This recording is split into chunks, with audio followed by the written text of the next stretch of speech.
US President Donald Trump is warning any country or individual who's buying oil from Iran to stop or face sanctions. The president posted on Truth Social, all purchases of Iranian oil or petrochemical products must stop now. Any country or person who buys any amount of oil or petrochemicals from Iran will be subject to immediately secondary sanctions. They will not be allowed to do business with the United States of America in any way, shape, or form. Now, Donald Trump is receiving plenty of support for this. Congressman Mike Lawler posted on X, he's absolutely right. No one should be funding Iran's terror operations. Anyone buying Iranian oil is bankrolling terror proxies. Secondary sanctions must be enforced to the max.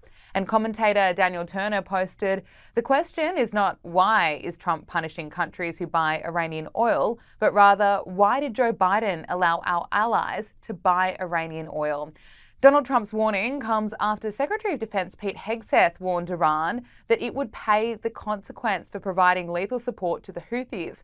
The US has spent several weeks conducting airstrikes on the Houthis in response to the group's attacks on international cargo ships, tankers and naval vessels following Hamas's October 7 attack on Israel. Since March, over 800 Houthi targets have been hit. Now, Pete Hegseth posted on X, message to Iran, we see your lethal support to the Houthis. We know exactly what you are doing. You know very well what the US military is capable of, and you were warned. You will pay the consequence at the time and place of our choosing.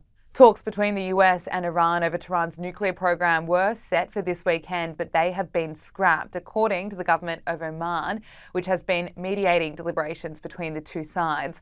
A fourth round of discussions had been scheduled to take place in Rome on Saturday, but they have been postponed due to logistical reasons. Donald Trump has repeatedly threatened to take military action against Iran if talks fall through.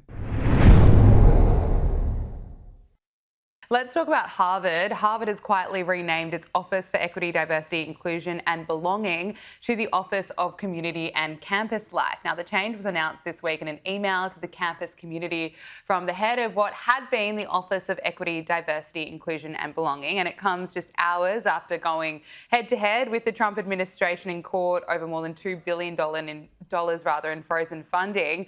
Has Harvard caved here? Are we seeing DEI dying, or are we going to see these woke practices still exist, but just under a different name? Unfortunately, Gabriella, I think that it is very much the latter. And this is a very, very common trend. This is not just Harvard that does this. All sorts of corporations throughout America are doing this as well. Look, Donald Trump signed one of the most impactful executive orders in American history with his week one executive order to essentially ban DEI, not just in the federal government, but also throughout private sector America. And the reason that he signed this is because DEI, insofar as it amounts to anti-white, anti-Asian, anti-Christian, anti-Jewish, and so forth discrimination, is in violation of the Civil Rights Act of 1964 here in the United States there. But a lot of these companies, a lot of these universities are, as you implied, doing the exact same thing. They're basically just reshuffling the deck and calling it something slightly more anodyne sounding, something slightly more mellifluous, a little more pleasant, pleasing to the ears there. But as it pertains to Harvard, it's actually doubly, triply, or dare I say quadruply laughable and outright farcical, and I'll tell you why. Because at the same time that Harvard University made a big stink out of releasing this 300-plus page report, whatever it is, on the horrors of on-campus anti-Semitism since October 7th, the exact same week they did this, they have doubled down on their lawsuit against the Trump administration. So they're basically suing the Trump administration at the same time for having temerity to threaten to withhold billions of dollars in funding for, you guessed it, for Harvard's refusal to abide by the Civil Rights Act. So they're, on the one hand, they're saying that anti-Semitism is bad. On the other hand, they're saying you, the taxpayer, still owe us $2+ billion while we can get away with not actually following the Civil Rights Act there. So, I mean, these people are just such unbelievably scathing hypocrites there. And Harvard has clearly not learned a darn thing. No. They absolutely enjoy being the tip of the spear of the anti-Trump resistance. I actually have a hot off the press new op-ed for The Telegraph, the British paper, calling Harvard Hamas-occupied territory. So, I mean, Harvard is in really deep doo-doo right now, and I frankly am personally very much cheering on the Trump administration as they continue to seek to level the playing field there at Harvard University. Well, you're not alone there. Now, Israeli Prime Minister Benjamin Netanyahu's wife has Let it slip, apparently classified information that fewer than 24 hostages are left alive in Gaza. This has, of course, sparked outrage among hostages' families. This was overheard at a meeting marking the country's Memorial Day for fallen soldiers and victims of militant attacks. Let's take a listen. ויש לנו עוד, כמובן, עוד משימה חשובה, לא רק לנצח, אלא גם להחזיר הביתה. נשארו לנו, עד היום החזרנו 196 מחטופינו, 147 בחיים. יש עד 24 חיים, עד 24 חיים. אני אומר עד, והיתר כמובן לצערנו לא בחיים. You know, this is just so heartbreaking to hear. We know that Netanyahu has vowed to return all of the hostages, but it has been more than 570 days now. It's been a very long time.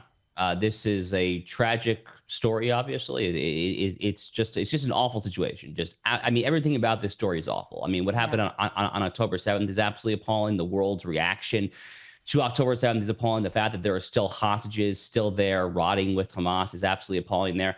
I mean, I'm hardly surprised that there are apparently fewer than 24 alive. I hate to say it, but I probably would have guessed actually even fewer than that, because as you said, this is a very, very long time. And you look at the hostages who have gotten out in these prisoner swaps, and they essentially look like Holocaust survivors. I mean, they look very gaunt and skinny. They're clearly malnourished.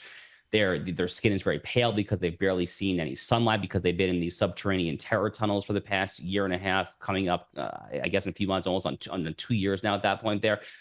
Look, I mean, Israel has no choice but to finish the job in Gaza, Gabrielle. There is simply no alternative here. Donald Trump has essentially told Netanyahu to do that there. So I, for one, am personally waiting for Netanyahu to really just go in full barrels blazing. And the problem for Israel is that Israel has kind of cut off their nose to spite their face a little bit when they announced at the very onset of the hostilities a year and a half ago. They announced that there are two war aims in this conflict. One is the eradication of Hamas. The other, to get back to what we were just watching here, is the retrieval of all the hostages. And look, I don't want to sound callous or cold-hearted, but the point that I've been making since the war started is that of these two military objectives for the future of the state of Israel, one is more important than the other. Hamas has to go. Hamas has to go. And to the extent that Israel, a year and a half into this war, is continuing to hamstring its own military operations while the president of the United States, Donald Trump, is basically telling Bibi, go, go, go, I wonder whether or not that is actually the best strategy, frankly. So I'm waiting for the IDF and Netanyahu to really kind of turn up the heat. But at this point, Hamas has largely, I mean, truly largely over the top been decimated there, but they are still in operational control in Gaza. And when this war is over, that cannot be the case, because if Hamas remains in operational control in Gaza when this war is over, that means that by definition, Israel will have lost the war. Senior Editor at Large at Newsweek, Josh Hammer, thank you so much for joining us on Power Hour. My pleasure. Thank you.